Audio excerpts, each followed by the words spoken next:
Recording in progress. And putting down the music a bit. Is the light music all right, Frederic, or should I just completely stop it? No, it's nice. Okay. Okay. So I again welcome Frederic to this space. Thanks again for guiding us through this journey. Please take over the stage, Frederic, and do the magic. That's a quick introduction.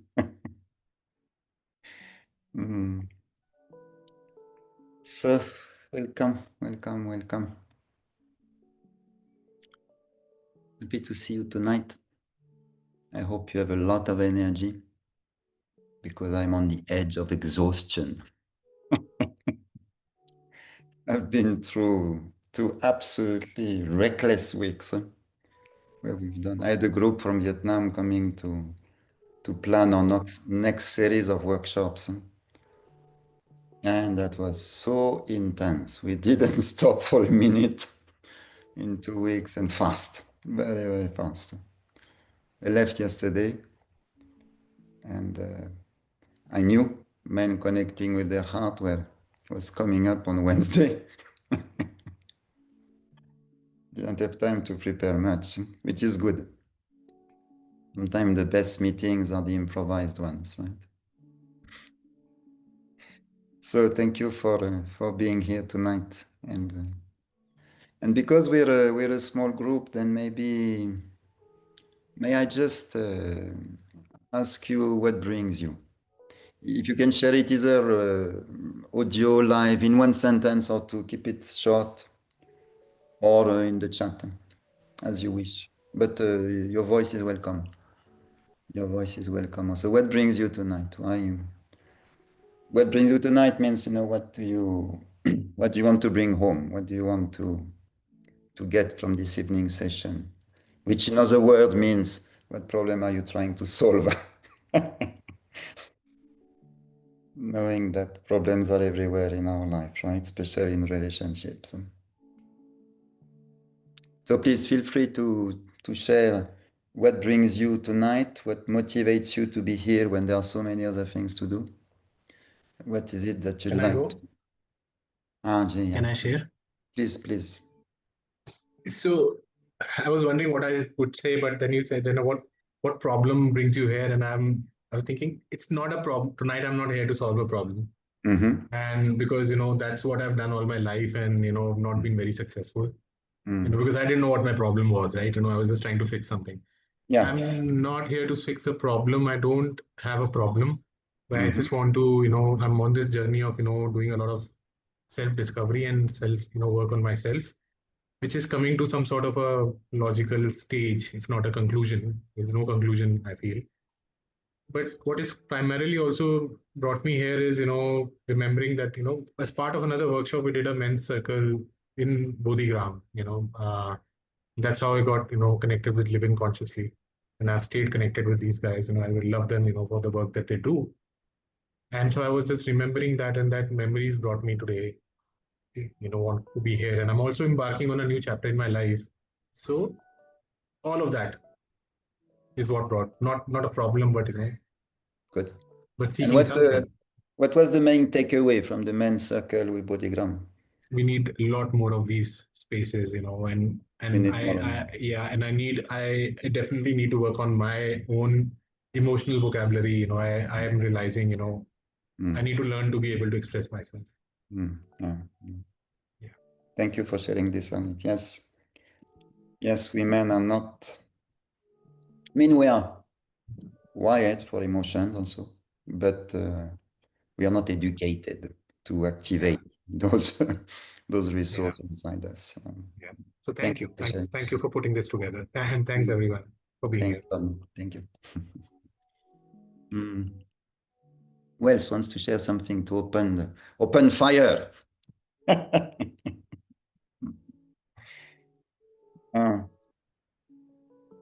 That's your intention for being here. Yes, Asutosh, yes. Yeah, I can go next. So for me, I missed part 1.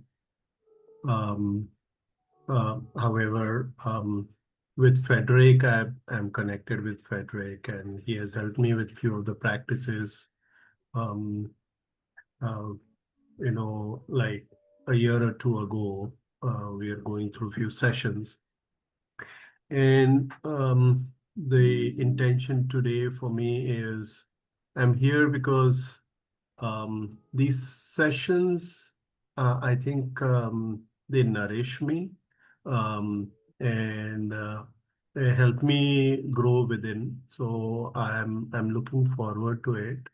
And of course, I'm working on my relationships as well. So, being more mindful within myself and with my relationships is certainly something I'm looking forward to in this journey. And I'm looking forward to learning in this session as well. Thank you, Yeah. Aswati. Thank you. Who next? I'm probably Shantanu. yeah. Can you hear me? Yes, yes. I'm probably in a similar journey as Neet was saying. For the past couple of years, I've been trying to define what the next phase of Shantanu would look like. Mm. And that's from what I eat, how I take care of myself, how do I manage relationship, work and personal, every aspect. And I'm trying to become lot more conscious. Mm. And that's when I came across this workshop. Like, yeah, let's see what's there in it. Mm. Maybe it'll help me define one Mm. chapter. Mm. I don't know. I don't know what it would be, Frederic, but I'm really excited to be here and be Mm. part of this journey with all of you. Good. Welcome, Shantanu. Welcome. Welcome. Mm. Hello, can you guys hear me? Jinitin, yeah? Yeah, so my intention is to understand relationships more deeply, mainly because I recently had a relationship and it turned out a little toxic, and somehow it questioned a lot of things that I was overlooking and the way I was perceiving, and I was, it questioned a lot of things within me, and I couldn't believe that I first of all entered and you know went through this whole thing, though there are many signs, there are many um, red flags is maybe not red, but there are intuitive feelings that there is something wrong. There's always this feeling coming up, Right. something is not right, this is, Mm. there was those things, but somehow I think I kept ignoring it and overlooking it. But towards the end, it became very ugly of sorts, though I tried my best to keep it calm. Mm. So, and it has been a challenge. I think all the other areas for me are quite sorted, and I'm doing well in all the areas. Thankfully, grace of God. And this thing is something I've realized that it's, as it is said, it's a mirror. So I'm trying to just see the reflection clearly and clean the mirror as much as possible. Mm. And yeah, that's why I'm here. Mm. So Mm. thank you for holding this space.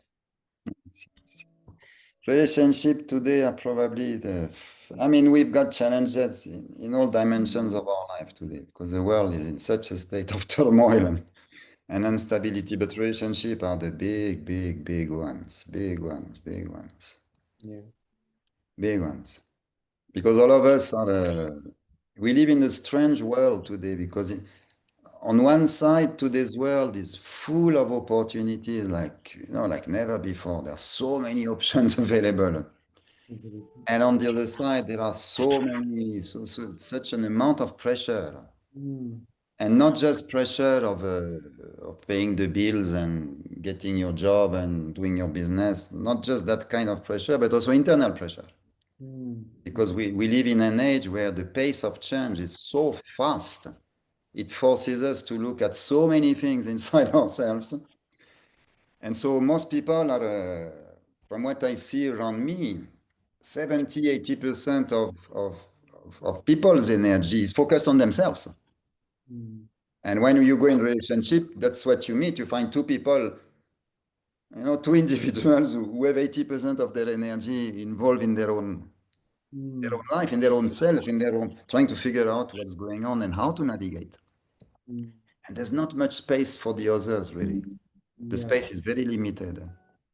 And in periods of change are periods of pressure. People tend to come back on themselves.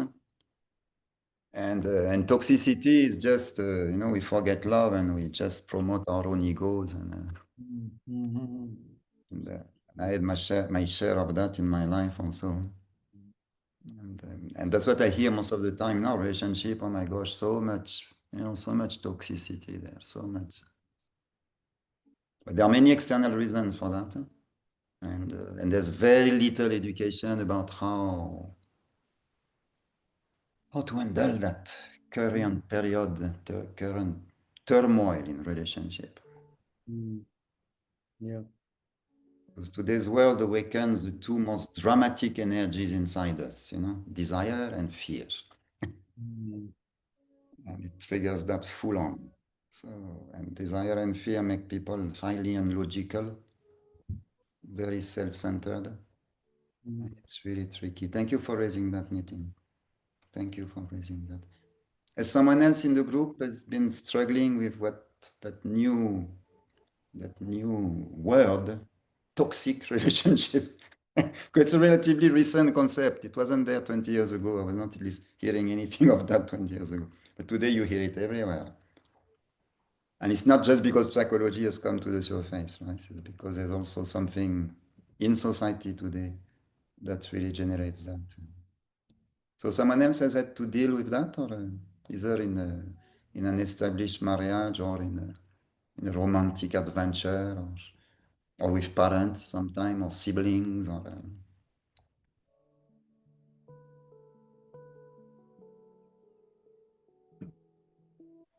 I want to share something, Yeah, so I'm married over 52 years, 52. 52 years. And even now also in my interaction with my spouse, I feel that, and many times I feel that I have my own story, she has got her own story. And I have my own belief system, she has her own belief systems. I can say that my ego, which is my conditioning, and which is a bundle of beliefs, about my likes, dislikes. On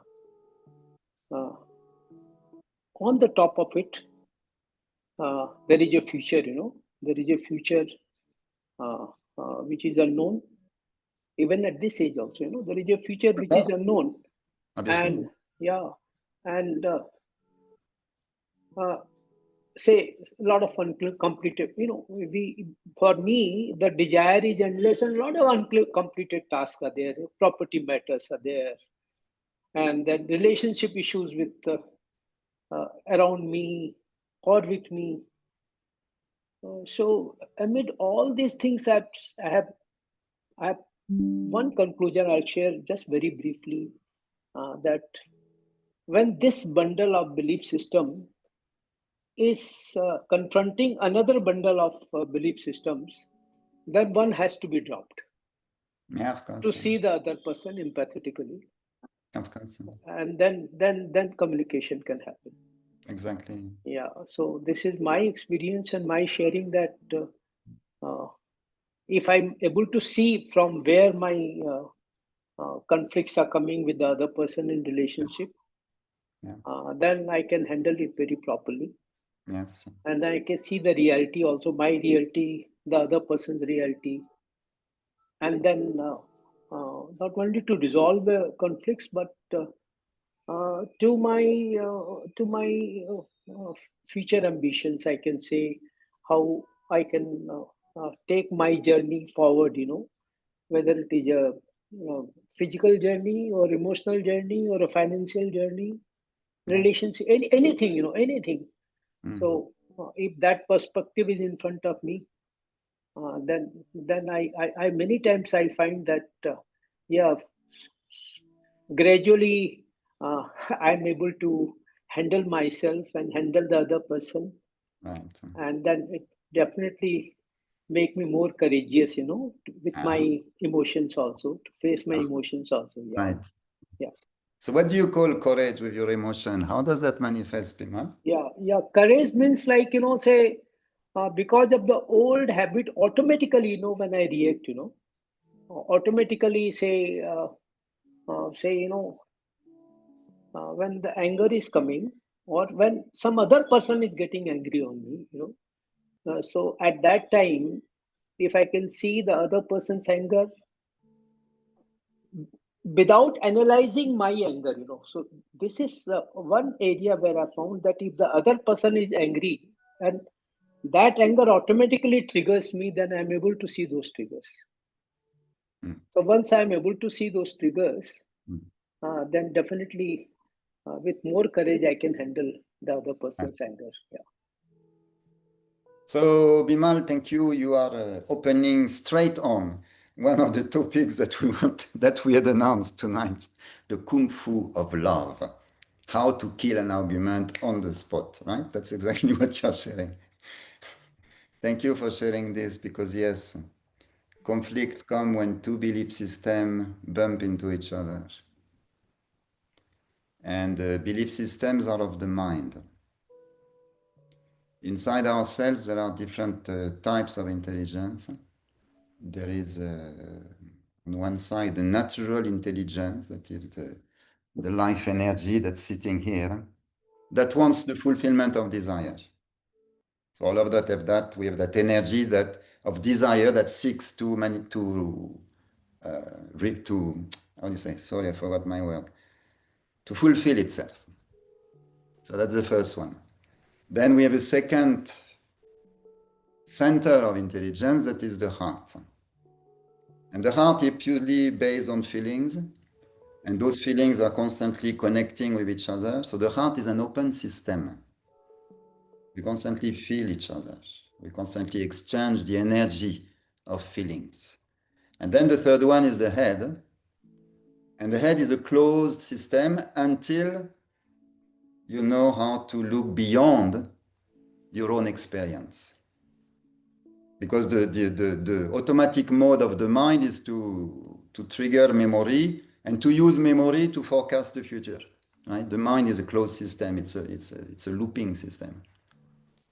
And we don't argue from the heart, because from the heart loves. The heart has no argument, right? The heart wants togetherness. The heart wants harmony. The heart wants big hug. That's the only desire of the heart.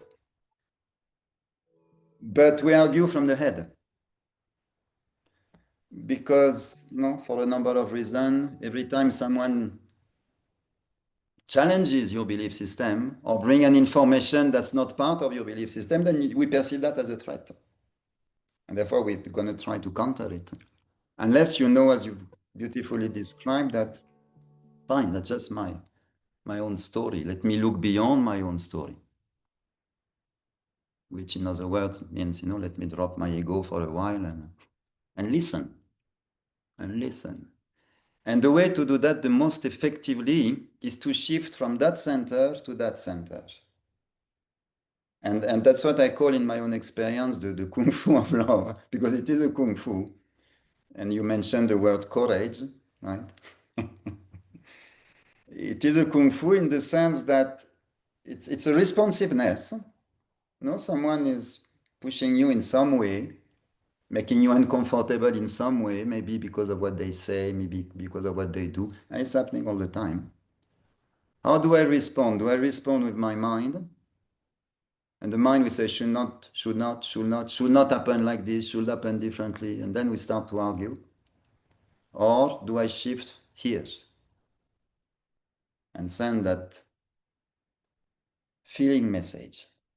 Whatever the hell you are thinking and believing, that's okay. I love you. Right? And this is what we call the Kung Fu of love. You shift your style of relationship from here to hear. And literally, every time I've been using that, you kill an argument in 35 seconds. Say, okay, I don't try to prove myself. You are right for you and I am right for me. There's no point arguing. Come in my heart and send out that message, that feeling message. I am your friend. I love you. Right? Because the mind is activated by the heart.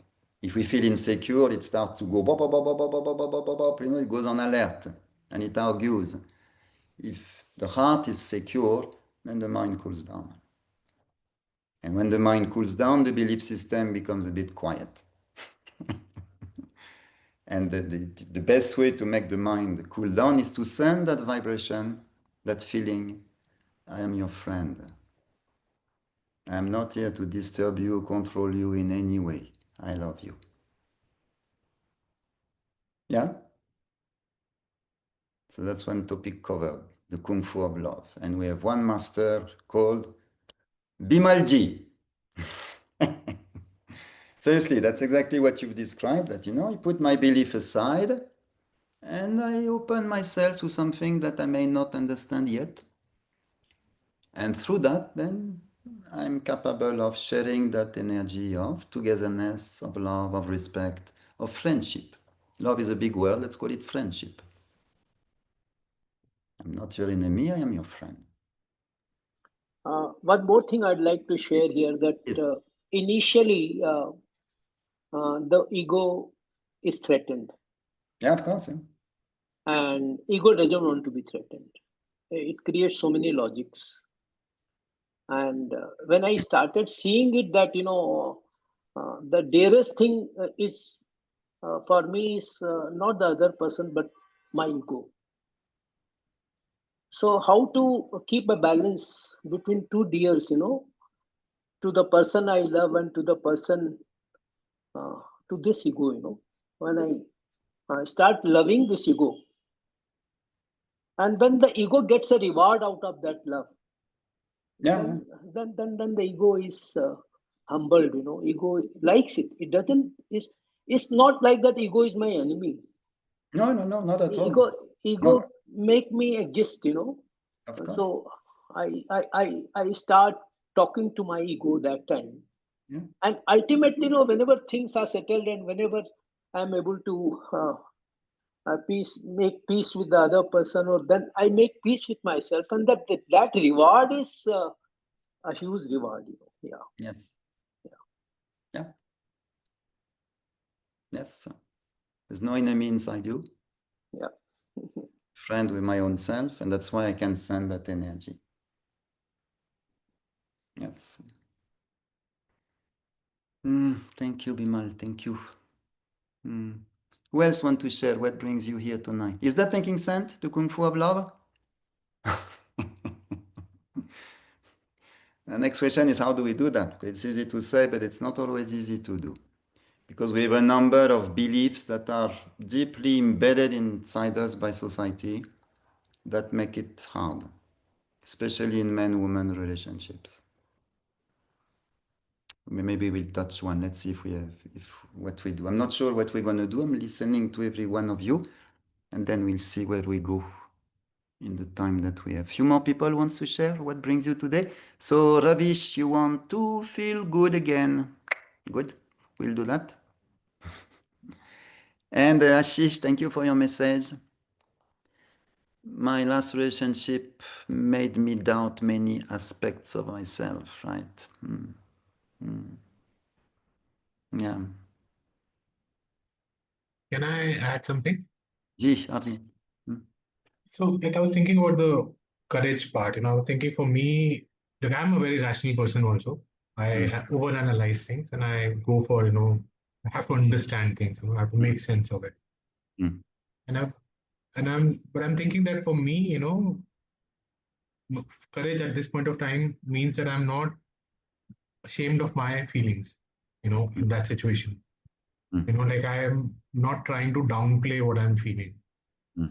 And, I'm not trying to over rationalize it. I don't have to explain it to someone, because when I have to explain it to someone, the reason I realized that I was trying to explain it to someone is because I wasn't sure what I'm feeling, and I was somewhere, doubtful or and somewhere ashamed, that this is what I'm feeling. Maybe I'm not supposed to feel like this. So It's exactly for the me, point, Arnit. Let me build on that very quickly. The main reason why you've used the keyword, that's why I want to underline it. Sure, yeah, Before you carry on. It should not be like, I should not feel that. yeah, This is the exact keyword, that little word should is the exact thing that prevents us from feeling our heart. yeah, Should not feel that. I should be happy, I'm a bit sad. Or I should be sad, I'm too happy. yeah, yeah.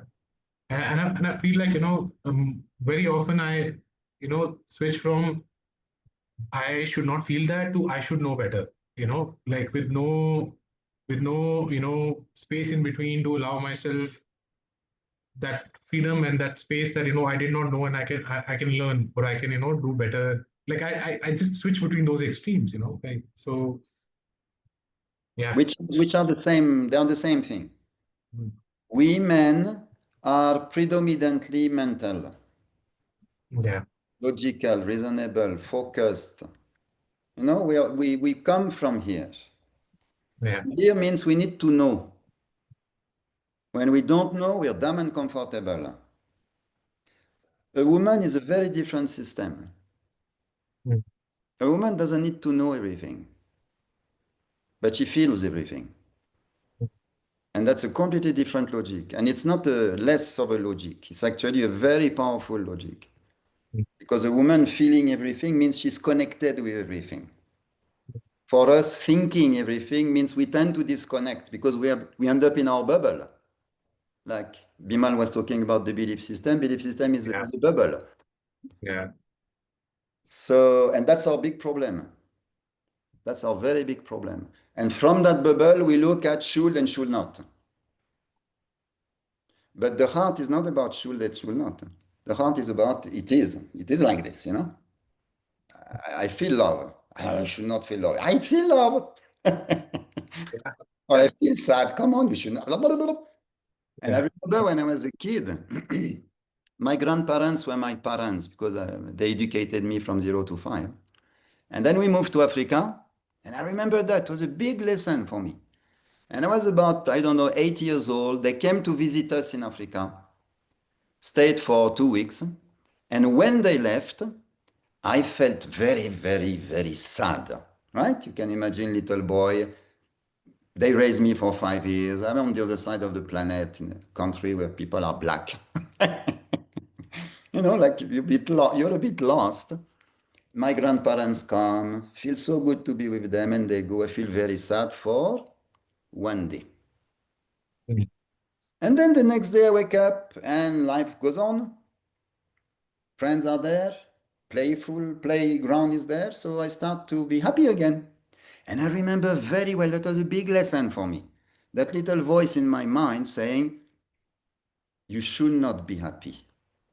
If you are happy after 2 days your grandparents left, it means you don't love your grandparents. And I forced myself to be sad for another 3, 4 days until I could not pretend anymore. And I had to be happy. This is that business here. Should, and should. yeah, No yeah. should. Here, no should.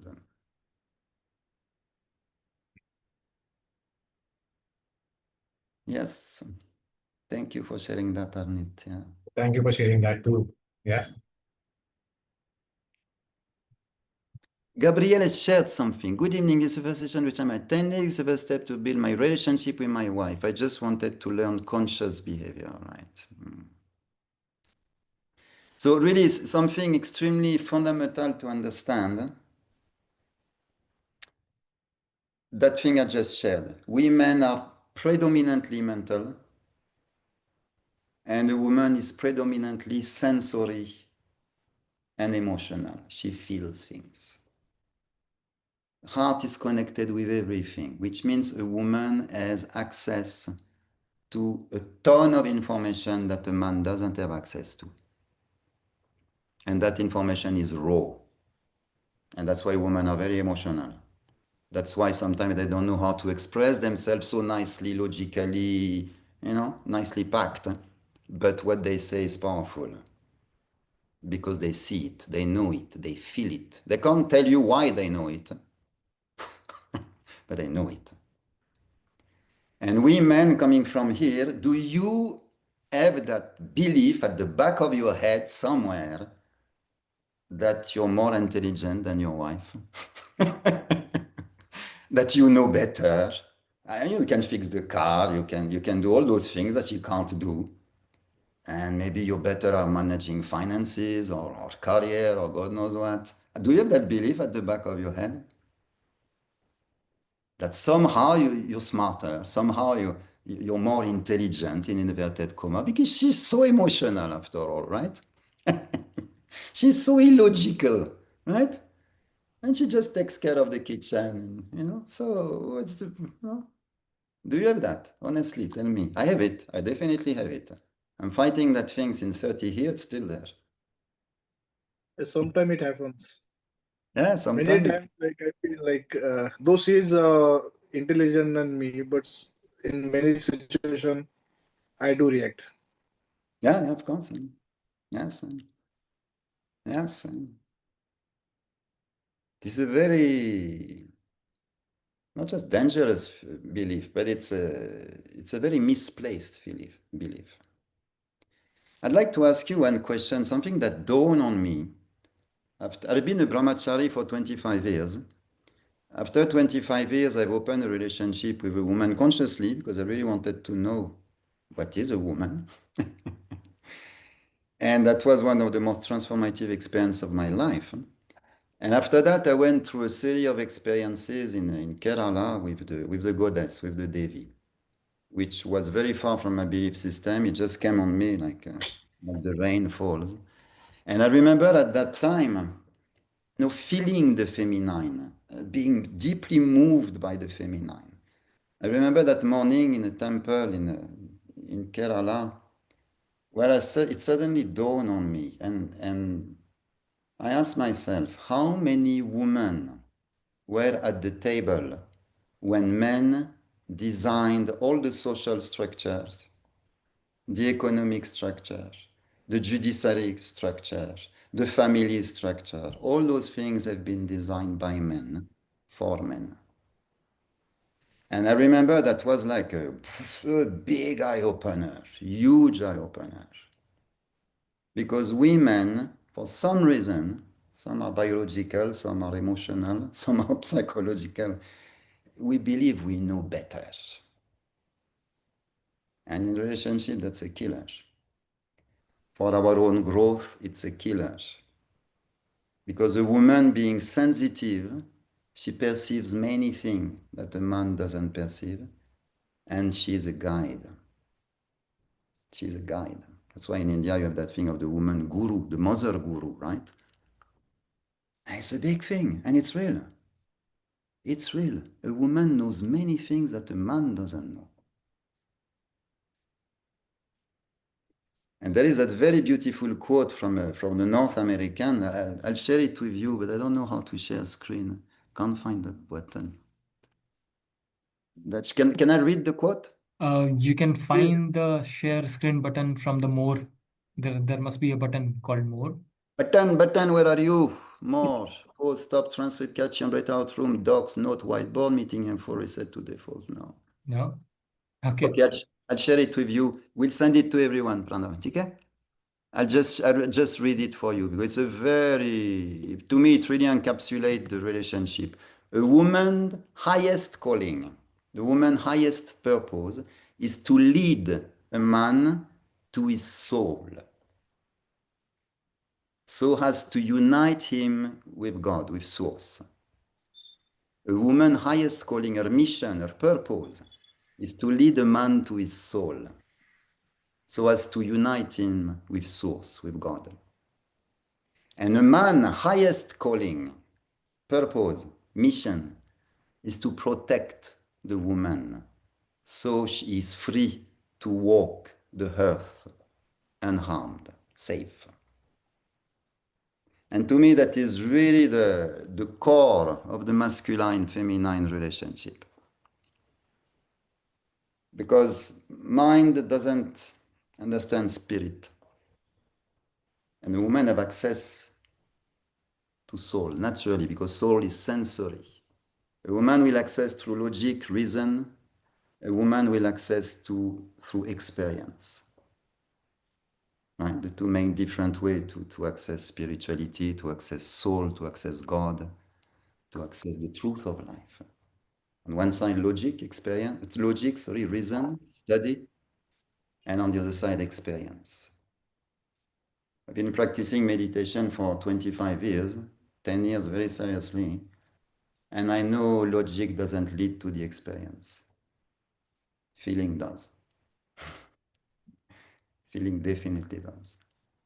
So it means a woman will know. She will know spirit. I see many women, I just bring them in the meditation room, they get it immediately, they feel it. They can't write a book about it. We write the books. Right?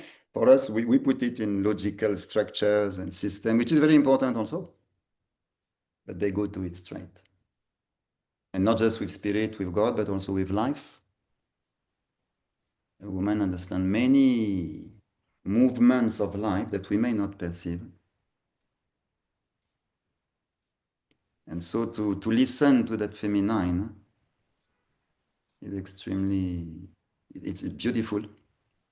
And yes, everyone's calling. Thank you, Shantanu. Can I share, Frederic, something here?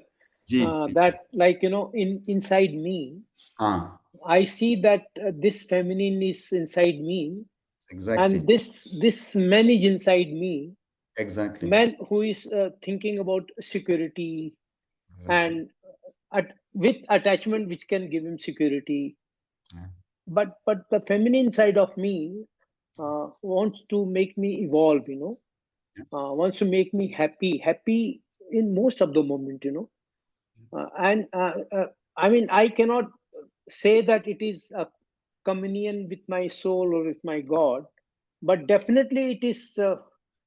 It wants me to connect to a consciousness which is free of this masculine side of me, which is bigger than you. bigger than me. Yeah. So these two dimensions are all the time with me. Every moment is with me. That say I'm desiring something. I want this. I want that. And in seeking that, in seeking for this attachment, because of this attachment, I can see that when that thing is not available or there is some hindrance, then I get agitated. So I can see that, sometimes I feel that when I have everything, then why I desire, So I can see the Thank you for sharing that, Bimal, because you are bringing the next thing I wanted to bring about is that the masculine and feminine is inside. Yeah, okay. Yeah, okay. Yeah. That's what you are bringing. The masculine and the feminine is inside us. Yeah. But our education only help us to develop what is to our gender. So as men, we are educated to be men only. And women are educated to be women only. We should be educated to be both, because we are both. And for a man to access their own femininity, it means to access their own feeling. And for a woman to access her own masculinity means to access her own logic, reason, focus, because that's the balance between the two. And this, ideally, we need to cultivate that inside ourselves. Right? To cultivate those two forms of intelligence, of life. Frederic, there is a question in the chat from Rahul. So He says, what does one do if the wife/GF thinks that she is the smarter one and knows about everything and keeps wanting things her way? Yes. So that's exactly the thing that we have both, right? Some women are very masculine. They've adopted masculine traits. And now they operate like guys. I'm the smart one. So, what does one do? There is one thing that we need to learn as men. It's a very fine balance. Because either a man is very masculine and is taking ownership of masculinity, of all the stuff of masculinity, leading the way, and the woman is very feminine, she stays at home, taking care of the kids. Not that kind of balance. So either you have that situation, or you have a situation where a man has understood what I'm sharing tonight, that he has a lot to learn from a woman, but now he becomes over soft. And now she starts to, to exactly this, to think she's the one who is smarter and she should get whatever she wants. And the guy is good-hearted, he has opened his heart and he says, yes, fine, I'll try to support you. So that's the two kind of extreme of masculinity. My dad was in the second case. He's a very good man, and he has never stopped my mother. And my mother is like the woman you're describing. She knows everything about everything. Every time I go and visit her, she tells me about India. I only live here since 15 years, and she never set foot in India, but she tells me about India. She knows India better than I do. And since many years, I tell my dad, Papa, please, you need to put a clear barrier. Because the strength of a woman is that openness of sensitivity and feeling. She's a 360-degree system. The weakness of a woman is that she has no boundary. Because when you're 360-degree open, then you're open to everything. You don't know where the limits are.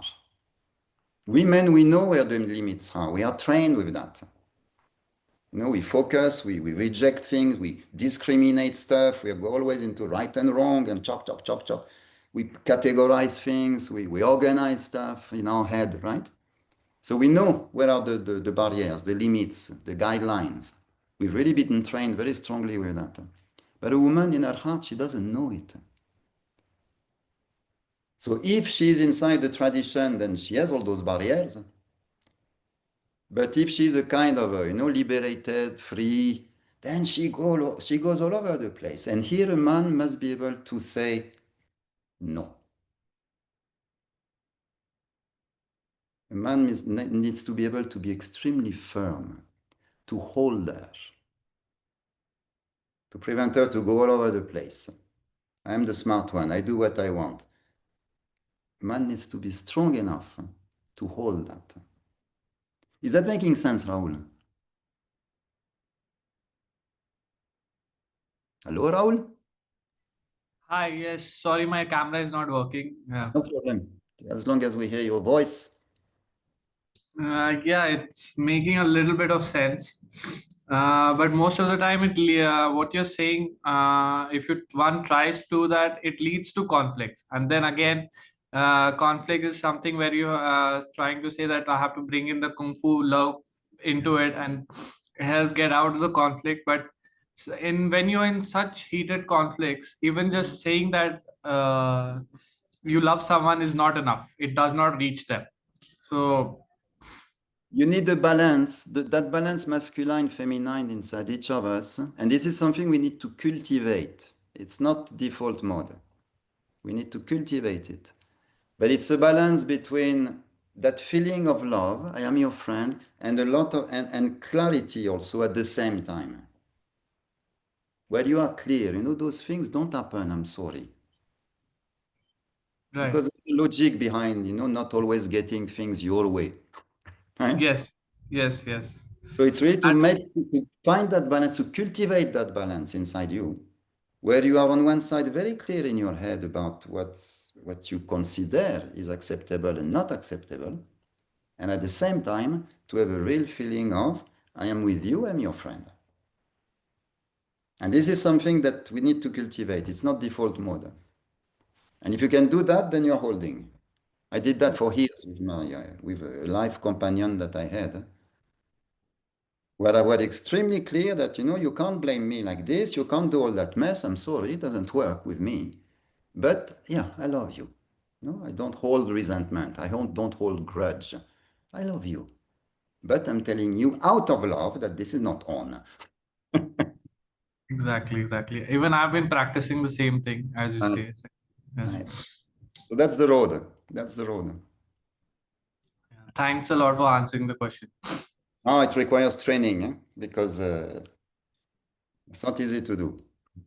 Yes. Not We easy men have to be strong. That's the only thing which we have to be. Like, I think uh, it's a great thing that we have decided to come together and try to find such a solution to it rather than completely avoid it. Like, so I really appreciate everyone coming together. So, thank you. Mm.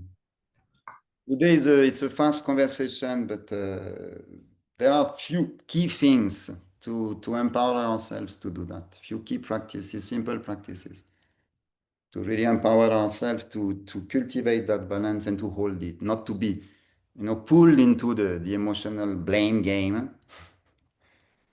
So to remain clear and to remain in that loving, accepting mode. A few very simple practices that can empower to do that. Can you give me 1 minute? We old men, we have that prostate problem, right? We need to go to the see you coming in 1 minute.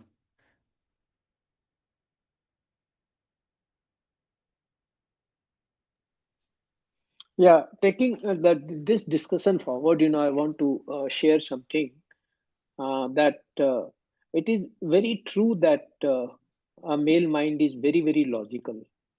And many times, women's mind is not that logical, but she operates from her feeling center, and then mostly the feeling is about insecurity.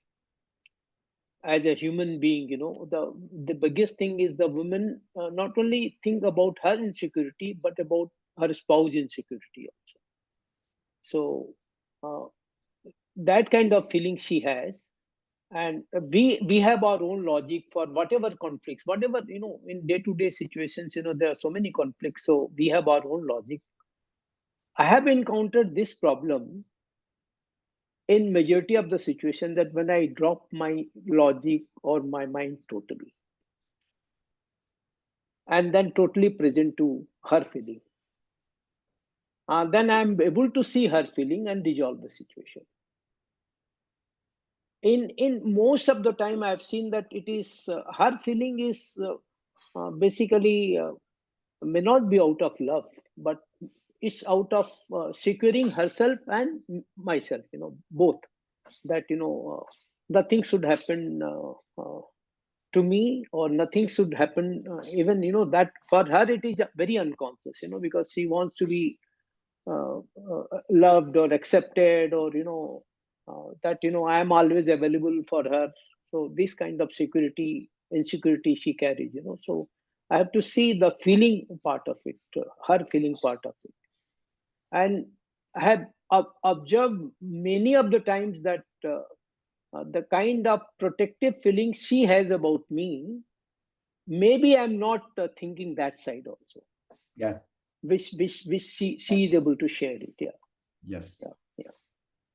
I just heard the last bit of your sharing, Bimal, but like usual, you are anticipating the next step. We have a good logical connection together, right? Yes, a woman is a mother. She cares. And she's protecting our man. And that guy perceives her sometimes as a mother and also as a constraint, which means he's enjoying the support she gives, but he's also perceiving her sometimes as preventing his own freedom. And that makes him forget that she wants to protect him, sometimes protecting against himself. Right? And this is very fundamental in a woman. It's a very, very fundamental movement that she wants to protect her man. And which means that she's trying to communicate a number of things about the way you behave as a guy that for her are kind of red flags. Some of them are justified, some of them are not. But she's trying to communicate that, and women don't like this. I don't know if you like it when your wife or your girlfriend tells you, be careful, don't do this, don't do that. For many of us, we brush it aside. We say, come on, thank you, I acknowledge your love, but I'm a guy, I can handle things, I can take risk, I'm born for conquest, so it's okay, And it's protection, but we brush it off. There are many messages that our women tell us that we don't really want to listen, because they will force us to look at ourselves a little bit, right? To challenge some of our attitudes, and she does that today. Many are doing that in the name of feminism, but originally she does that in the name of care, in the name of protecting. I mean, every man, I don't know if you see that in yourself, but every man is seeing a woman as a mother somewhere in the subconscious, right? And every woman sees a man as a man, but also as a child. Because she's wired for that. And we don't always appreciate this. And therefore the conflict, therefore the feeling that she's not understood, she's not heard, and therefore the boiling of arguments and conflict.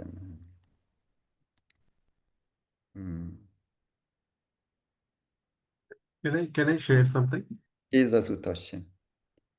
I want to share this aspect that about 2 years ago, I got a chance to work with little children, and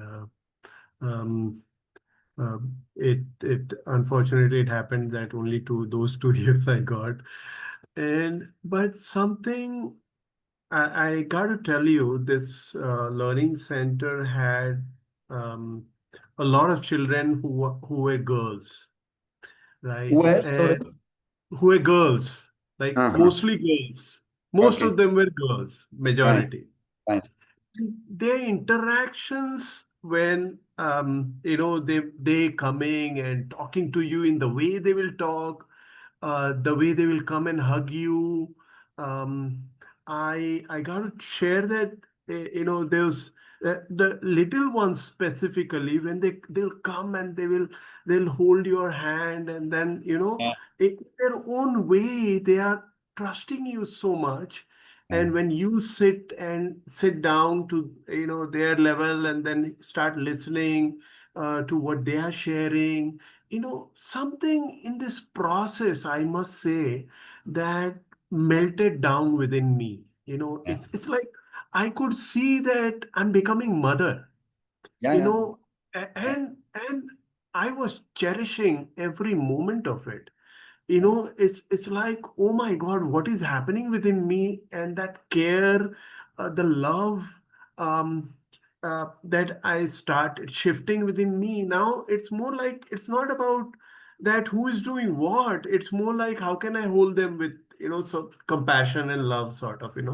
So, and it's like I could experience that mother within me. And I used to say to my co-lead that, hey, something in me is shifting so much. I feel like a mother now, and that thing, I felt like, um, after that, I mean, prior to that, I've been in touch with Frederic and my own wife. We kind of separated. We started living separately. My children also left, but these shifts have done something magical. I right now, I have shifted um, my wife's relationship, and my elder son, my younger son, still doesn't talk to me. He's 15, he's going through his teenage rebel years, maybe, I don't know. But holding their the conversation, in a way, just I'm listening. I'm in the sense ki let's hear them out, let's whatever is happening in them, can I just receive it with love? And it's not about right and wrong. And I started doing that as a practice, literally. And something shifted. And I don't know, I mean, I right now it seems like we are living still separately, but it's they say that it's the best of the relationship so far after 20 years of marriage, 2021. But right now it's the best of the relationship because I'm kind of seeing them fully, maybe. But I must say that those experiences working with children have done that in me, have shifted that in me, and I feel grateful for that. So just wanted to share that aspect when mother conversation came in. Yes. Yeah, Thank you for sharing that, Asutosh, because you are connecting that motherly instinct to a 5 years old child, and it's there. It's there fully. yeah, And that's what a woman is at the core. I saw that amazing reel, maybe you've seen it passing on social media. You've got a dad and his kid, and the dad is teaching boxing to the child. So he puts his hand, and the child goes on his father's hand. Tam, kick it, kick it, kick it, kick it. And he goes on it. And father at the end say, oh, no? And then the little girl come, the little sister come. And father goes, Charlotte, let's do the same. I'll teach you boxing. And she looks at the hand of her father, she takes it, and she gives it a kiss. And this is wow, exactly that thing. This yeah, is yeah, exactly that thing. It yeah, shows exactly the dynamic masculine and feminine. Masculine is going for it, and the feminine is no, no, my mhm, papa, it's painful. Come, come, I'll heal that for you. Very beautiful. mhm, So, very beautiful. Thank you for sharing that, Asutosh. yeah. Yes, Shantanu, yes, highest calling, lowest calling, yes, yes, yes. Yeah.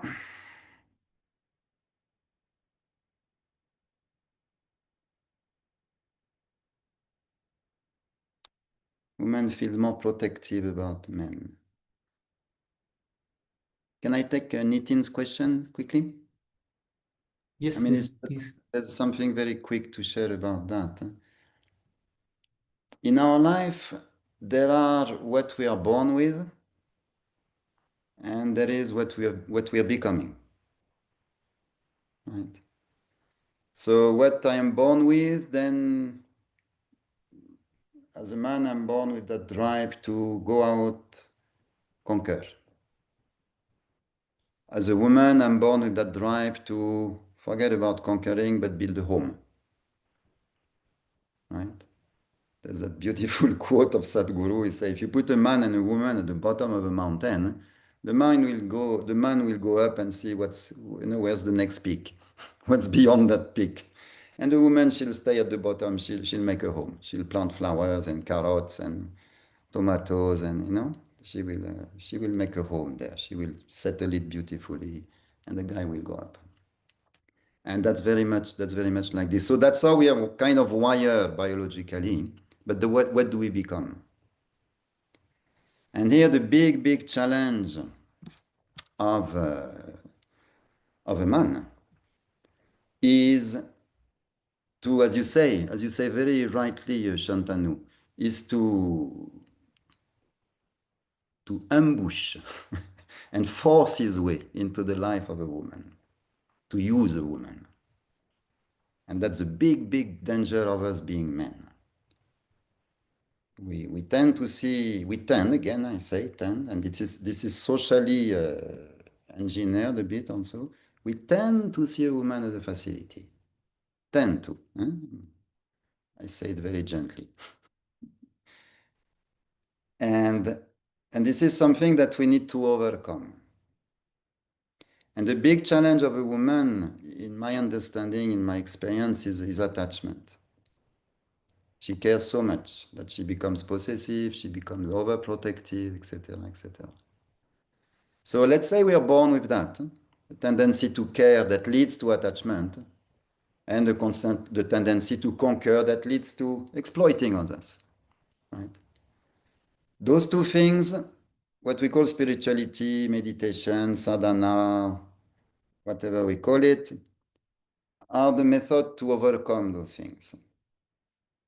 And a woman who wants to grow herself is invited to conquer our attachment, to release our attachments to things. And that's a big job for a woman. It's not an easy thing at all. And a man who engages into bettering himself, into improving himself, learns to hold himself back, not to impose himself on the feminine. But this is learned. This is something we need to practice. This is something we need to, and this is sadhana, this is spirituality, this is meditation, this is, prayer, worship, whatever we call it, to take ourselves beyond the physical, biological, social conditioning, up to that place where we, as a man, we can truly respect and maybe listen and maybe really take advice from the feminine. And as a woman, to be protective without being possessive, without being overprotective. And when that balance comes to life, I have that with a very old partner. We went through a hell of a story for years because of those two things. I was always right. And she was always overprotective. So we went through long years of struggle, and now we are reaching that point where I'm really listening much, much more to her and to the feminine and learning a lot. The first time it happens, to give you a bit of context, 25 years of brahmacharya, 10 years of really paka meditation practice, 10 years of service to the community, 25 years of monk's life I had under my belt, And when I opened a relationship with a woman, I met a woman who was a core business person, a core selfish woman, single mom of 2 kids, no spiritual practice. And I could see that she knew she had spiritual skills I didn't have. And I asked myself, how the hell did she learn that, She never sat cross-legged to focus her mind and remember God and all that stuff. I did that for 25 years. And in many areas, she's much, much more skilled than I am. She knows how to surrender. She knows how to do many things that I'm still fighting with. And that was a very big lesson for me, because I realized that what a man needs to learn through, meditation, ashram life, and all that stuff, a woman learns it in her family with her kids. That's her ashram. And that's a tough one, and it's a very intense one. And she moves very fast in that if she takes it properly. And therefore, it's my interest to really learn from her, also learn from all those, skills that she's learned through her life, not through a system.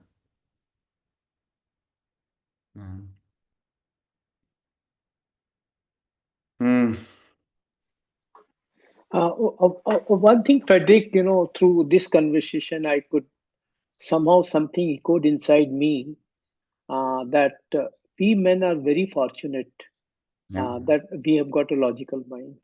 Yes. And when that logic meets surrender through a spouse, through a love of a spouse, yes. then we have a much better chance to see our ego Yes. and evolve ourselves more. Whereas women are so much attached with everything around, maybe unconsciously they are surrendered, but still the ego is there. They can still see. They can. Maybe they can, but slightly difficult for them to see it logically. That what is ego. But you see, this is exactly our problem. If something is not logical, and if you look at logic, what do we call logic? Is the cosmos logical? Is the storm logical? Is the tsunami logical? Is the You know, the forest fire, is it logical? Is the jump up and down of the economy, all of that, is it logical? And what we call logic for many of us is something that we've chosen to believe as true. But life is much, much, much, much, much bigger than that. It's tremendously bigger than that. And when we speak about logic, very often we actually restrict our thinking. Because there are many things that are happening in real life that happens beyond the boundaries of logic. And it means that we need to expand our logic. And when you look at, if you look at genuinely of how a woman operates, it's not that she's illogical, but she has a different logic than the one that we've learned as men.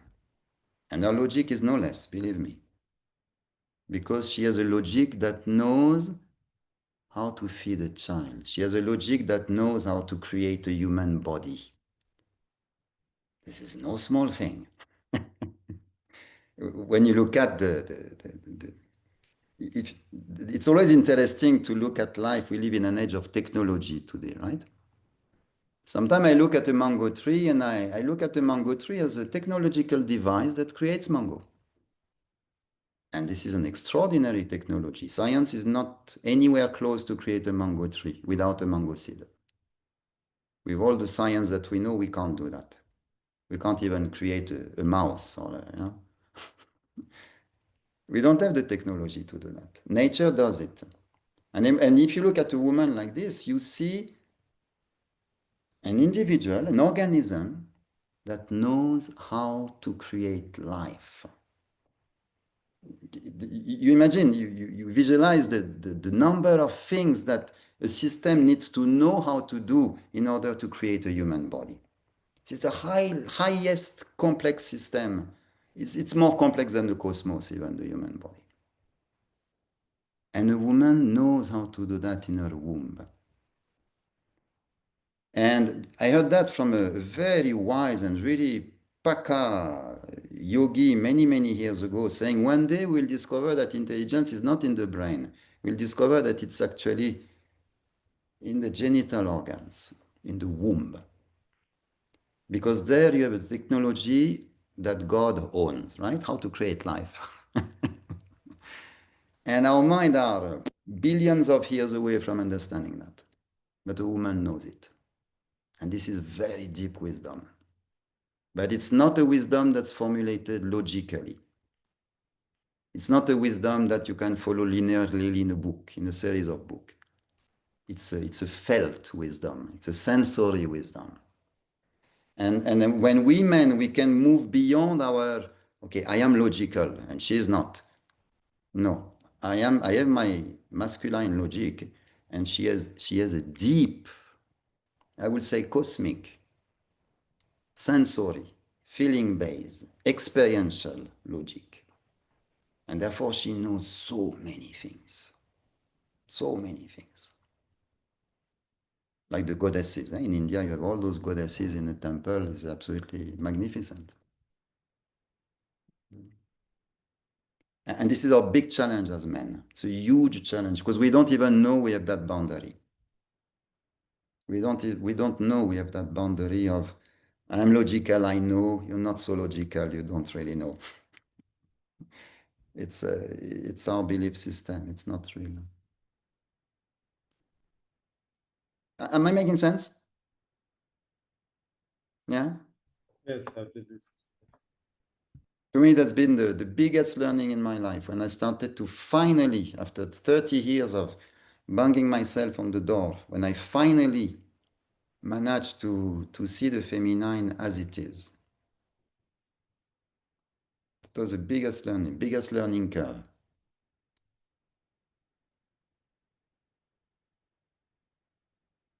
And I don't say it's easy.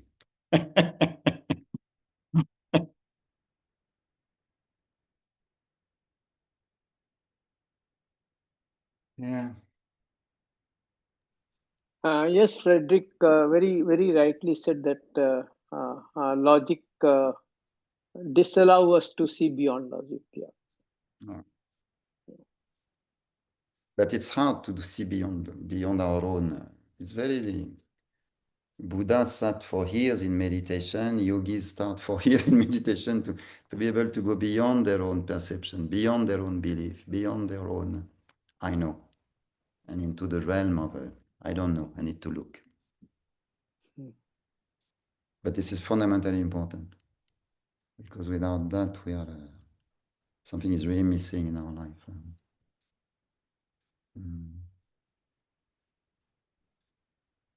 I wanted to explore two exercises today. One was to explore that belief that men know better. And the second one was to do a guided meditation into the heart together. What should we do? Which one should we pick up?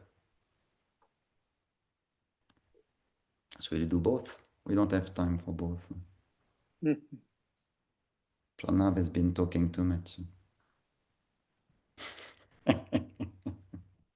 I'm not sure how much time will it take, but if it can happen in 15 minutes, if others have 5 more minutes to extend, can we do both?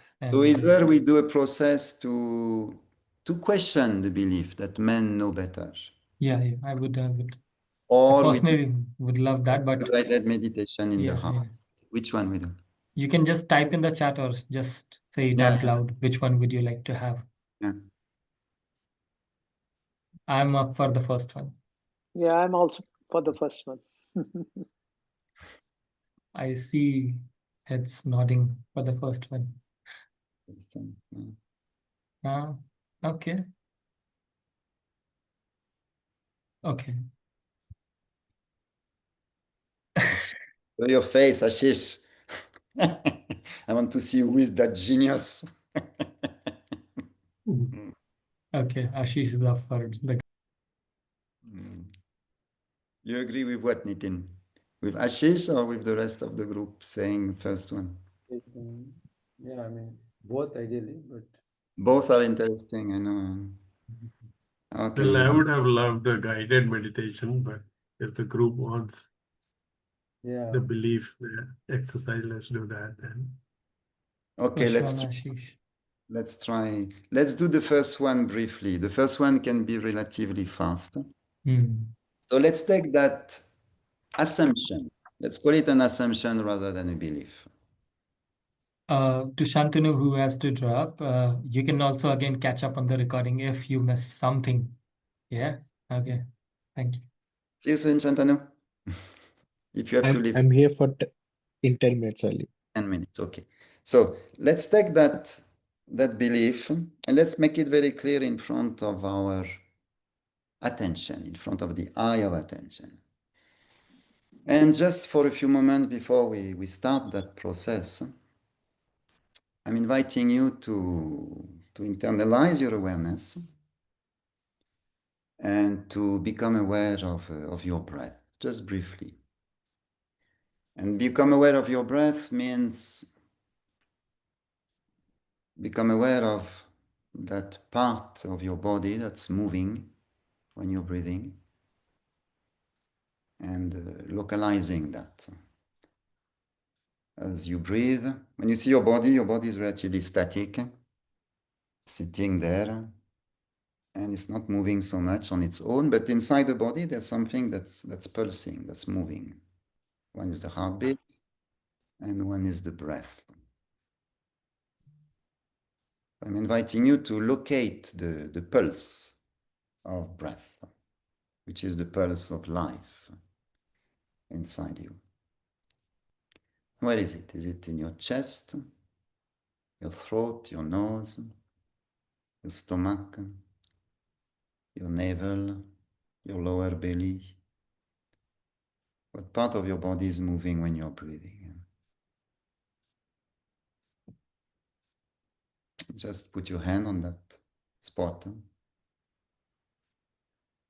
And as you connect the palm of your hand to the pulse of life inside you, the breath, the part of your body that's moving when you're breathing, Feel that connection. Maybe your hand is warm. And relax your breath. Release your breath.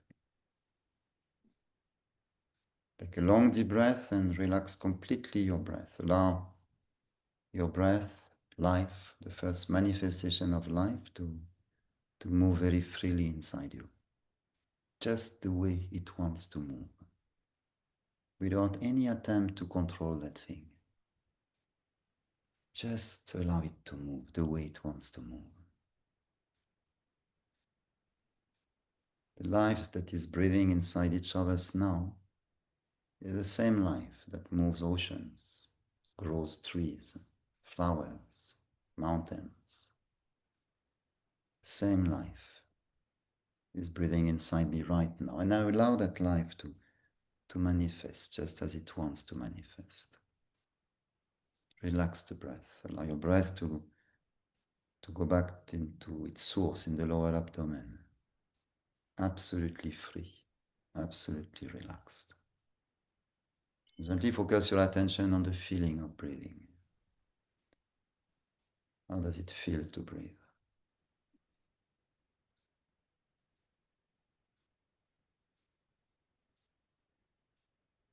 How does it feel to be alive, right here, right now, and to just breathe? And feel that movement of life inside.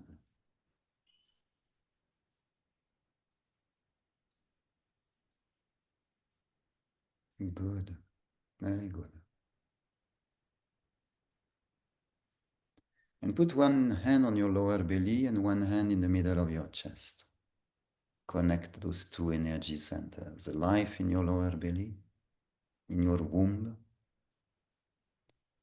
and your heart, the center of your chest, that space where love lives, where feelings speak. And sense those two centers, and maybe the warmth of the palm of your hand, and maybe the connection between the palm of your hand and those two energy centers inside you. You're breathing, you're very aware. You're sensing what's going on inside you.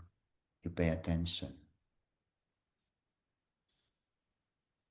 Now gently bring your attention to the point of contact between the palm of your hand that's connected with the center of your chest, your heart.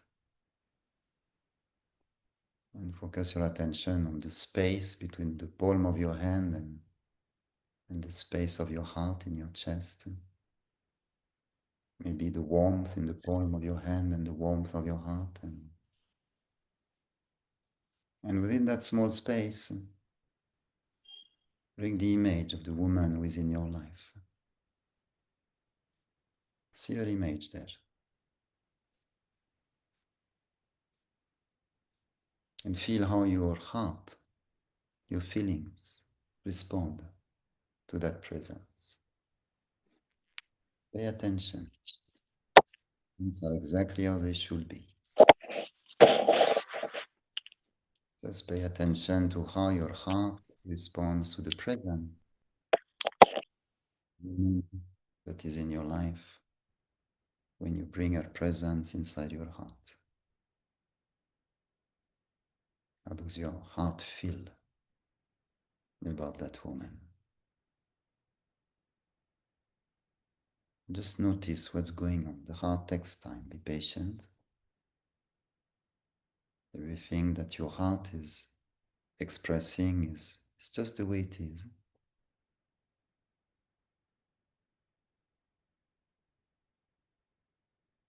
Open-heartedly allow your heart to express its own reactions to the presence of the woman of your life in your heart.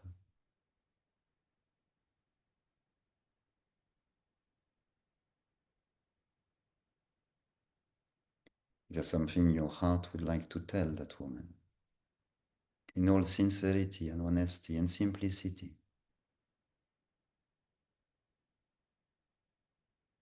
You're breathing in your lower belly. Focus is in the point of contact between the palm of your hand and the space of your heart, the warmth of your heart. and the woman of your life is sitting in that space, her presence is there. How does your heart respond to her presence? What does your heart wants to say, to express?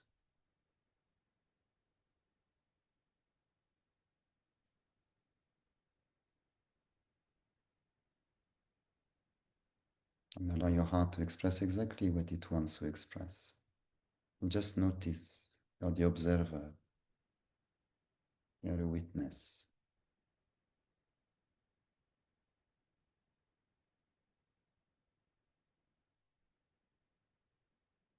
Wonderful.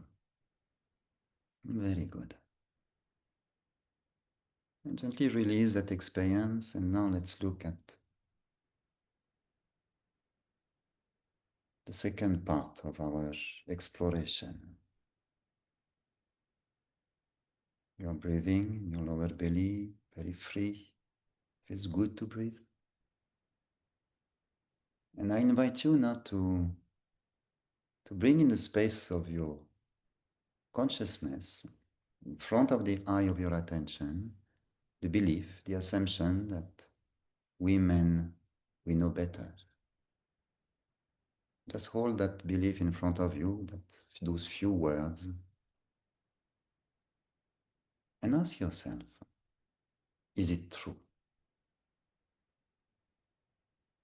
Is it true? Yes or no? That we men, because we are reasonable and logical, and because we are conquerors, and because we know how to impose ourselves in many ways, subtle or gross, that we know better.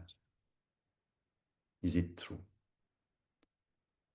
And if the answer is yes, that your first answer is yes, then ask yourself the second question, which is, can I absolutely 100% be sure that this is true? Or is there the possibility that it may be otherwise? And then, as you hold that assumption, that belief that we men know better because we are logical, I invite you to look how that belief influences you. Your emotion, your behavior, your face, your body language, your words. What happens to you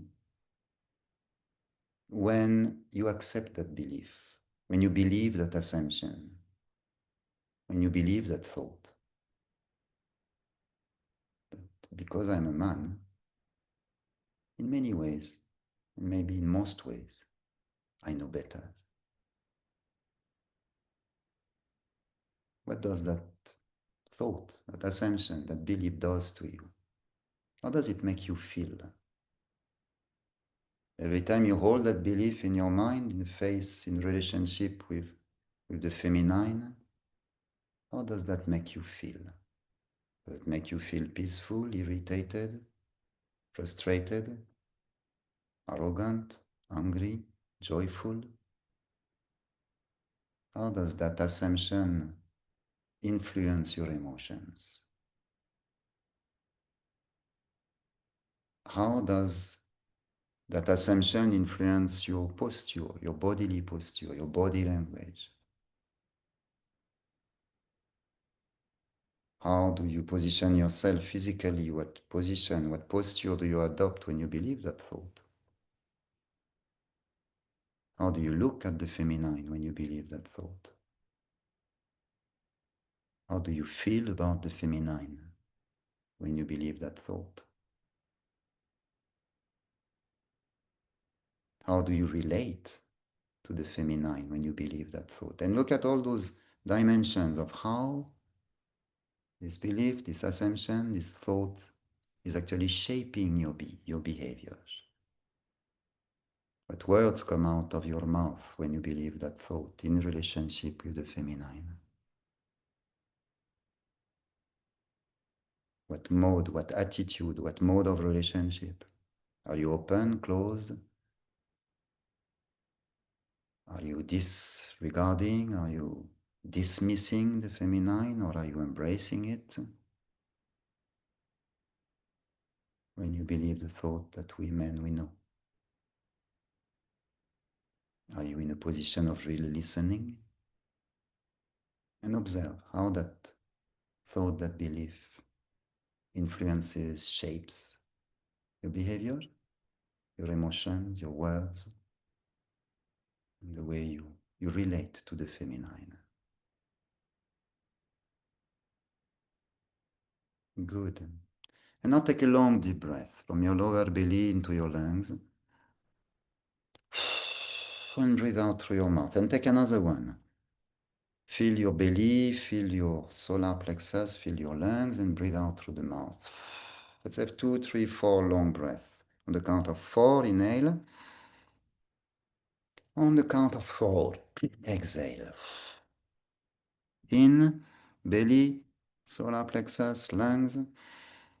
Out through the mouth and release, release, release. And now I would like you to refocus gently your attention on your heart and imagine just for a moment, how would you be if you never ever had that thought occurring in your mind? See yourself in the same situation, in the same relationship with the feminine, with the same woman, but now that thought that you know better, that you're logical, that thought has never occurred in your mind. And you look at it with a mind that is not shaped, that is not conditioned by that belief, by that assumption. How do you look like? How do you behave? How do you see yourself behaving when you don't have that thought?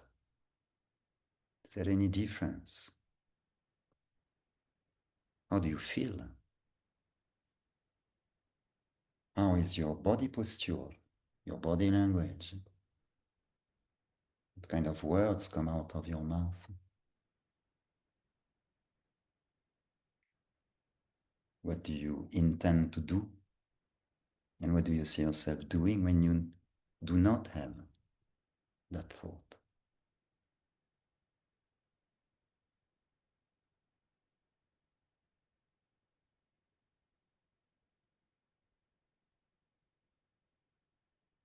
Good. And take a long deep breath.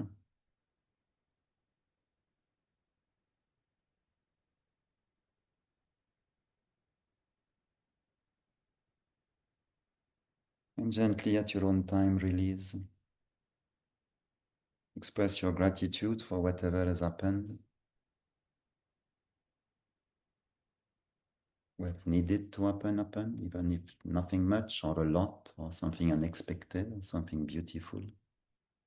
Express your gratitude for whatever happened and gently at your own time release the experience and bring your awareness back in the external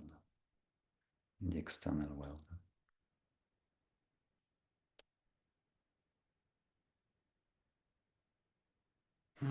Thank you for sharing that moment.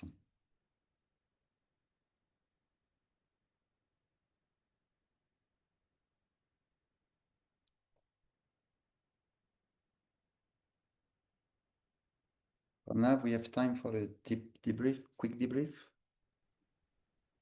Yes, we can still take 4 more minutes. Yes, so It seems like it is acceptable for everybody. They stayed 6 more minutes. So 7. Can I bargain? yes, please. Take it. We're in India after all. Everything is negotiable. Yeah, and whoever feels that this is going a lot more than they thought to be, they can again catch up on the recording. The process is still there in the recording. So yeah, please feel free. Opening the space for sharing. I can share something. So I think like towards the end, I think the whole idea of I know better, I had come to an understanding that, okay, so last few years, I mean, opening the feminine side and also on this exploratory journey, I know very little. That's what I understood. and in any way, in all the senses that I barely know anything. But this came across for this particular relationships also. But towards the end, it occurred to me that the pattern and the way I've seen my father and my mother. And my father is predominantly masculine, and he always, throughout my life, the way he treated my mother, it was always like I know better. It is very much visible, like in all his decisions, in the way that he justified the wrong things that he was doing also, that I know better. And somehow, through my childhood, I always realized that there was something that is mismatching, in the way that his actions and the way the behavior and the way my mother is suffering. And somehow there was a misalignment, and somehow I always went against him and rebelled, and somehow also took through all this journey. But I realized that after all these years, I have that also, and I try to impose that on my mother also in different ways. No better when she says, or when she says, though in the relationship spectrum, maybe I'm trying to do this, but I think that is somewhere ingrained in me, though I unconsciously say that is ingrained in me, and I'm still probably carrying that with respect to treating my mother. Yes. It was a great revelation that, oh wow, it's still that this is nice to know that, maybe not like we think about romantic, but also mother relationship, something that I have to let go. That having seen that, so it was a good revelation. Thank you. Thank you, Nitin. Thank you. Just to put one drop on your sharing, women, we have knowledge. Women have wisdom. Wow. Yes. Powerful. And knowledge and wisdom are two very different things. Wisdom involves the heart. Knowledge doesn't involve the heart. Right? Wow, wonderful. Thank you for that. Thank you for sharing that, Nitin. And yes, there's a lot of learning in listening to the feminine. A lot. Gee, someone else wants to share? Ashish? I see you're on, so Yes, sorry, I couldn't have my video on. I was just trying to save on data. happy to see you. But yeah, I think what's been on my mind is how we're all playing such interchangeable roles in the current scenario. Uh, be it just in a relationship and holding a home together, caretaking, maybe even in work, that we're having many different generations, people coming from different places. I think we all are a mix of the masculine and the feminine, and it's how this balance within us, like how we play to kind of sustain a balance between the masculine and the feminine sides. And say, I think being in India, there's a lot of fight to survive. You have to fight for your bus or metro seat. If you're in a tier one city, you have a metro.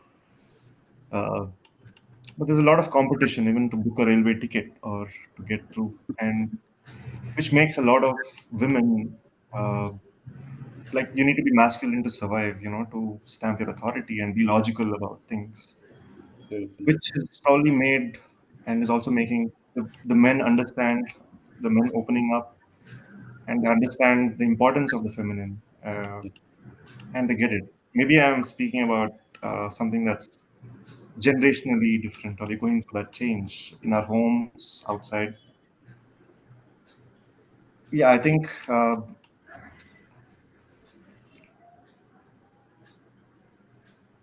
I don't really know what I'm getting at, but more as a question to say, I'd like to know how to navigate and what I'm missing.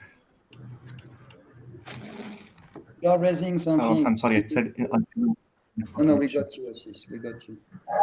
You're raising something extremely interesting because we are living in an age of great turmoil and we are living in an age of tremendous awakening.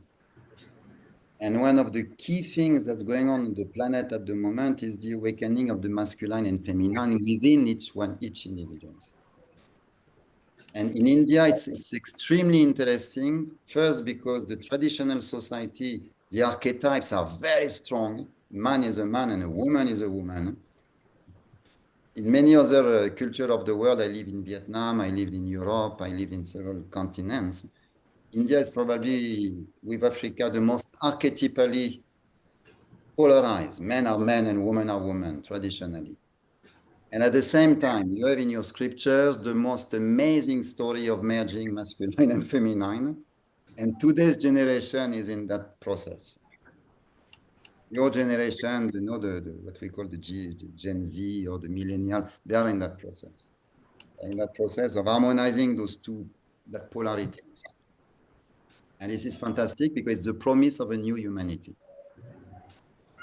This is a spiritual process that's happening globally because of thousand reasons, where we are forced to look at that, as you say, you know, role sharing. You know, both are taking care of the kitchen, of the babies, of so a man needs to be more feminine, a woman needs to be more masculine because she needs to buy the ticket, as you say. And this is a tremendous thing in today's world. If we take it properly, it's an extraordinary thing. If we don't understand it, then it leads to toxic relationship knitting, as you were mentioning. Because the pressure is very high. But if you get it, if you inject that concept that I need to learn the feminine if I'm a man, then you create something tremendous inside yourself. Today's world is conducive for that. Very conducive. If I may add, like we are talking about generations, right? But generations always overlap. It may be a certain generation in my family, but it's a different generation in a different family. And we're all a bunch of families and a bunch of people, especially in cities. It's even bigger. And if we talk about the world, I think I'll blow my head. But Yes. it is that we are interacting with neighbors who are different. There's a different generation that they're going through. If we Yeah. talk about yeah, like school or the office or wherever you work, our workplaces, or Yeah. whatever they call home. Yeah. I'll just try moving to better network. Not being heard. So yes, I think I was just trying to bring that point up as just how I think a lot of generations are overlapping, Yeah. and yes, as men, and what this conversation we wanted this to be about. I was just trying to see if we can touch upon those aspects as well, about what maybe comes to our minds when we think about what we're going through every day. Yeah. Because I feel when we really have certain definitions for what is masculine and feminine, the definitions may be okay, but we're all a mix. Freezing, Ashish. You're freezing. I'm sorry, I can't help it. Like that's why I was trying to save up on bandwidth. Can you hear me? Yeah. Yeah. Yes. Uh, I don't know what was missed, but I was just trying to say that we're all a mix of, the masculine, the feminine, Obviously. and the definitions of these two may be something that we can relate to independently. But was just trying to, uh, was just interested in knowing how each person's experiences of, that we play these different roles, but it's about bringing it back to us and I am. how do we do it. How do we do it? Some next conversation, Pranav? Yes. How do we do the marriage of the Hmm. masculine and feminine inside ourselves? I think it's a very interesting thing. So for For me, sure. I'll just share two things that stuck in the last guided meditation. One is when you said, let it flow, the breath and the life within, letting the life flow in the body. And, that's like, aha moment in the sense that a lot of times listening to the life within your body doesn't happen quite often for me. No. And then the word of letting it free also was stuck with me.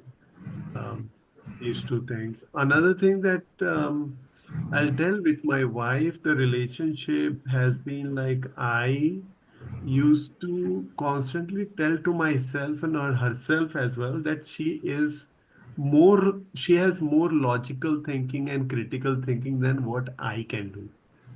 I used to keep her on that pedestal. No. And despite that, uh, in the relationship, subconsciously, I would say that this aspect of what you said, that I know better, used to manifest in a lot of decision making where I will dominate with my wife, my children. I and now that this came up and this thing, I started up when you said that I know better, and I'm saying to myself, I don't think so. I don't say that to myself. But then when I look at my manifestation of how I used to dominate, and I Yes. realized that, oh, it is very likely that, I'm saying that. That is how I'm raised. Yeah. Sort of, I know better. And it was manifesting it. So I felt like these two things that Thank you. happened, just wanted to share that out. Thank you for saying that, Asutash, because you're describing exactly how the problem happens inside. Consciously, you know that woman is more analytical than you. Or you know she knows a lot of stuff that you don't know. Or you know she's fantastic. You know it consciously, you've seen it, you've accepted it, you've signed it when you married her, right? But subconsciously, you've got that voice that forces you to take control of the thing, even if you see that she'd better do it herself. Yeah, yeah. That's exactly what we are referring to. Thank you so much for Mm, describing it so clearly. yeah. And thank you for your Thank, honesty, Asutash. Thank you so much. thank you so much. Yeah. Beautiful. Very grateful for the session. Thank you. Beautiful. Thank you. Frederic, I have seen one observation in my wife, or Ah. particularly the females Hmm. in general, Hmm. that they believe so easily everything. And say today's social media and today's information system and today's the world is very different, where you have to be very cautious against all your beliefs. Absolutely. And from that belief, if she out of love or caring she wants to uh, impose the belief on me, I I can don't see that she's trying to impose to protect me her beliefs on me. So I've started seeing it, but somehow uh, uh, naturally I will not accept the belief if I don't want to. I know. don't see the truth inside that belief, so uh, I uh, mean, being emotional by default, a woman is sensory emotional, and today so much of the news is absolute emotional manipulation, right? so sometimes she's disturbed about it, that Yeah, uh, yeah, sometimes she sees the whole thing from her belief system, yeah, of and the course. belief clashes are definitely uh, happens, and has to happen, because she also is seeking some clarity. Maybe she's belief as doubt always along with it, so somehow I found that my firmness about what I think uh, even guides her also many times, It's very important. yeah, yeah, That's how you hold a woman yeah. because she's emotional, so she'll go with whatever happens. She will not stay with it. She'll go, "Voo, voo, voo, voo, voo, voo, voo, voo, voo, voo, voo, voo, voo," and you are the one who's holding the stability by objectifying. Is it really a fact, or is it just fake news, or is it just an emotion? That's our job as masculine, to be the pillar. No, she will move, she will move, she will move. Absolutely, she'll go everywhere. And you're holding the fort, you're holding That's why there is that pillar between Shiva, Vishnu, Brahma, the pillar of the universe. This is the masculine. And the feminine is all the dance around it. And you hold the pillar like this, let's objectify those things. Let's not just believe emotions. So holding this pillar without, offending the other person is also a big art, no? This is a big art, my brother. Absolutely. But it's a fantastic art because it's a dance. It's a kung fu of love again.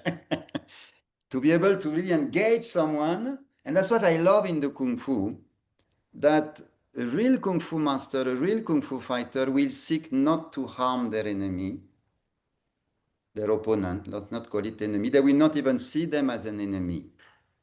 They will see them as an opponent and they will seek to disarm it, not to harm it. And this is the art. This is the art. That's why I call it the kung fu of love. That you keep clarity, and your clarity is a blade, but you are using that blade not to cut, you are using that blade to help the person see beyond their own boo, boo, boo, boo, boo, boo, right? And that is a fantastic thing because it's a dance. It's beautiful, beautiful, beautiful, beautiful.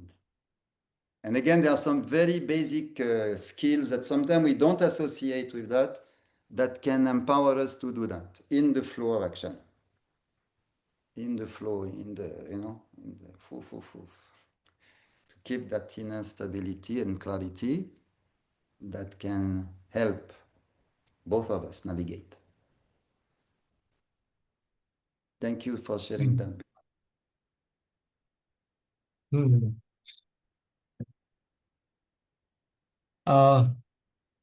Thanks a lot, everybody, for holding and co-creating this space. Frederic, again, a beautiful, miraculous experience altogether. The wisdom you have put. This was not knowledge, but you said it was a wisdom coming from the feminine itself. Thanks for holding this space Thank with you, other Pranav. brothers here. Just wanted to share that this time after, we are going to bring a longer course on the specific men, for all the men who are going through the same thing. And this will be 6 to 7 weeks course. So I'll be reaching out to you with all the details after we have finalized the content with Frederic. And I hope to have you or some of you in the session, whoever resonates with the idea of it. Thanks We could again. have a conversation one day about what Ashish was raising. That's an interesting conversation. To Yes. have a sharing circle about how do we do that. Sure. That's Definitely. interesting one. Definitely. Yeah. Okay. Thank you so much for your presence, for your participation. Thank you. Thank you for staying this long with us. Thank you, Yes, Frederic. Thank you. Thank you. And thank you, Now, Bimal, for leading the show. thank you. Thank you, Ashish, for opening the next question. Thank you, Asutosh, for your incredible honesty. Thank you, Pranav, for opening the space. And thank you, Nitin, for opening the question of relationships, for that beautiful realization that you had, and for your honesty also. Yeah. Hey, one last thing. One last thing about the magic mirror. We mentioned that. I need to take one sentence on it. The magic mirror, the mirrors of relationship are not about mirroring each other, because that's how we understand it usually. I see myself in you, or you reflect me, or you show me all my problems, etc. Right? All my shortcomings. That's how people understand mirrors in relationship, that you point everything I'm hiding to myself. And yeah, that's true. But the magic mirror, that's the mirror. Mirror is everything I don't want to see about myself. My wife is going to make sure she's pointing out to me, right? She's not going to miss the opportunity because she loves me, right? And everything I see she's doing wrong and logical and all that stuff, I'm not going to miss the opportunity to point that out. So that's the normal mirror. Now the magic mirror. The magic mirror is to train your attention to see the highest potential of that person, to see only her own beauty, her intelligence and your intelligence, and to have that contract between us. And the logic behind that is that to correct others, to point the defects about others, we know our own shortcomings, don't we? So when someone points them to you, we become defensive and say, no, I don't have that. But if someone tells you, I saw that in an episode of the movie of Ganesh yesterday. He's facing a demon, female demon, and he reminds that female demon how the beauty of a mother is. And that female demon hears the beauty of a mother and she breaks in pieces. But if he was telling her, you're a bad mother, she would say, no, I'm a good mother. But because he doesn't say anything, he just tells her, the magnificence of the mother. And suddenly she realizes he doesn't defend. So in the magic mirror, when we really genuinely, actively focus on the goodness of the person and ignore, or at least, then we encourage them to face themselves. But the more we point and the more they point, the more we defend. And we go into those clash of belief system, Bimal, that you were describing. So that's the magic mirror. You saved the best for the last. Always. It's called the Lovely. dessert. It's called the Thank dessert. you. Chalo. See you soon, my brothers. Bye-bye. See you. And good See night. you.